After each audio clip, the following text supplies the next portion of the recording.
It was supposed to be a quiet getaway, a return to roots, tradition, and maybe some peace for Elizabeth and Andrei Castrovet after the chaos of family drama and reality show fame. Instead, it turned into a spiraling nightmare that neither of them saw coming. Moldova was meant to be a healing journey, a way for Andrei to reconnect with his homeland and introduce his daughter Eleanor to the rich culture he so often spoke about. Elizabeth had reluctantly agreed, despite the tension that usually followed whenever they visited Andrei's side of the world. Still, she hoped this time would be different. It wasn't. Chapter 1, Return to Chisinau trip began smoothly. The couple landed in Chisinau with their daughter in tow, greeted warmly by Andrei's family. His mother had cooked up a storm, sarmale, placenta, and all the traditional dishes Elizabeth had grown to love. Even Andrei's gruff father cracked a rare smile. For a few days, it was bliss. The family stayed in a modest rental just outside the city, filming occasional clips for a travel vlog Andrei was trying to get off the ground. Elizabeth smiled through it all, even when the power cut out one night or when the shower had only cold water. But under the surface,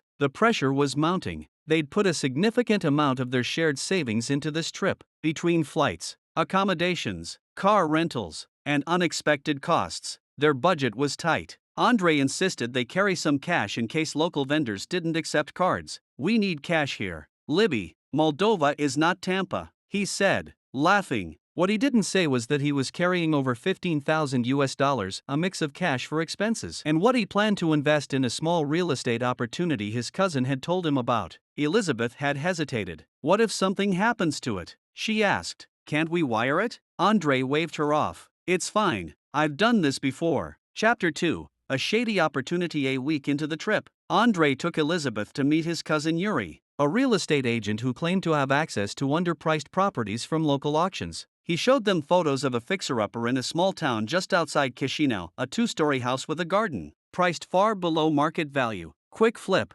Yuri promised. "Americans will love the rustic charm. You make double in 6 months." Andrei's eyes lit up. Elizabeth was more cautious. "Are we even allowed to invest here?" she asked. "Legally?" Yuri gave a vague shrug. "It's Moldova. Things are flexible." Andrei was sold. That night, over a tense dinner, Elizabeth tried to reason with him. "This feels sketchy. Andrei, we have Eleanor. We can't just gamble with everything we have." "It's not gambling. It's business," Andrei snapped. "You never trust me with anything." Elizabeth bit her tongue. She'd heard that one before. Chapter 3, Gone Without a Trace. 2 days later, they met Yuri outside a notary office in the city. Andrei handed over the envelope of cash, and the notary handed them a thick stack of paperwork all in Romanian. Elizabeth tried to follow along, but the legal jargon and foreign language overwhelmed her. "This is the deed, yes?" Andrei asked. Yuri nodded. "Everything is fine." They left with handshakes and smiles, but 2 days later, Yuri was gone. His phone went straight to voicemail. His office was locked and shuttered. The address he'd given them for the property turned out to be an abandoned building, and when they checked with a real estate lawyer, they were told the documents they'd signed were non-binding agreements, meaningless without an official government registration.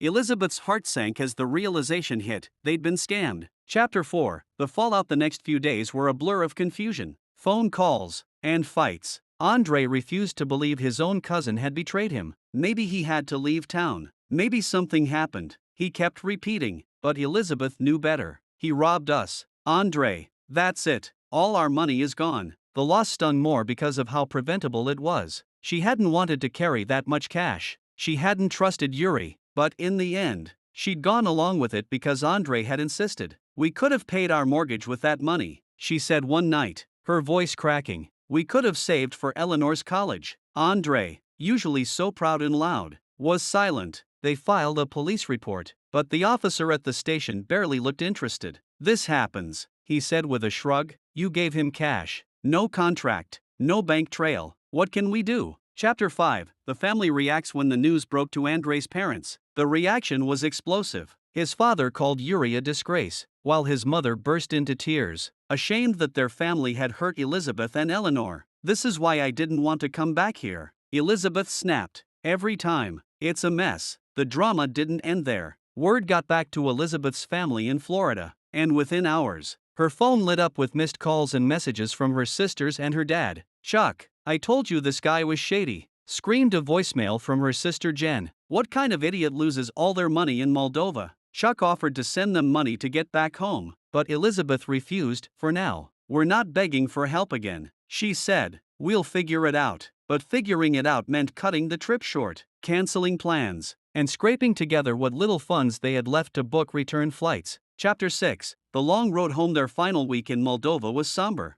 No more sightseeing, no family dinners, no filming, just the quiet sound of disappointment echoing through every conversation. Andrei was a shell of himself, distracted, short-tempered, and guilt-ridden. Elizabeth didn't need to say much. The silence between them spoke volumes. Before leaving, they stopped at the small Orthodox church where they'd once had a family blessing. Elizabeth lit a candle for peace. Andrei stood beside her, staring at the flame. "I messed up," he said finally. "I was trying to make something better for us." Elizabeth looked at him, tired but sincere. "Then start by listening to me next time." He nodded. Chapter 7. The aftermath. Back in the US. When they returned to Tampa, the tension followed. TLC cameras caught the raw, unfiltered reality of a couple reeling from a loss they couldn't fully process. Elizabeth's sisters brought the drama, accusations flew, and old wounds reopened. Chuck sat them down and offered financial help, but Elizabeth was hesitant. "We need to learn from this," she said. "We can't keep making dumb choices and expecting someone to save us."